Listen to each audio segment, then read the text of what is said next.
You draw your plan, and then inflation continues to rise. You have to make some adjustments. You talk about monitoring and controlling. So how do you adjust?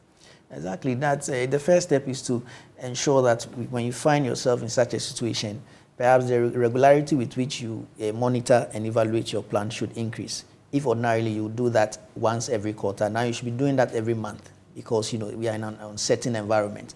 So every month you pick the plan and check whether your expenses that you've budgeted, for instance, would still be at that level. Because if prices has gone up by 20% after the first month, it means that has to change going forward. So you have to include that in there and see how much more space it covers. What else is in that plan that you can reduce? Maybe there are ones that you can do without, and stick to more of the needs and stuff like that. So constantly revisiting your plan, monitoring how it is reflecting the environment that was there when you plan as against now, and adjusting variables in there is very important. Okay.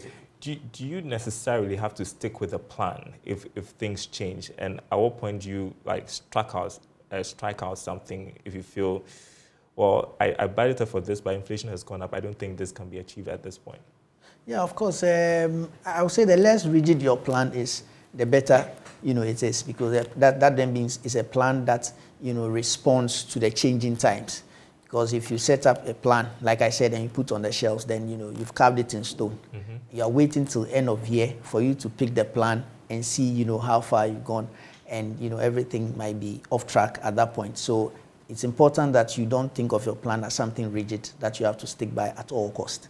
I mean, steer measures if you've been paying to watch entertainment, for instance, and it's gone up significantly and it's eating up into your kids' school fees, you would have to rethink it and cancel those lines so you can maintain what you consider as a need, which is your kids' school fees, food, and other stuff. So yes, from the beginning,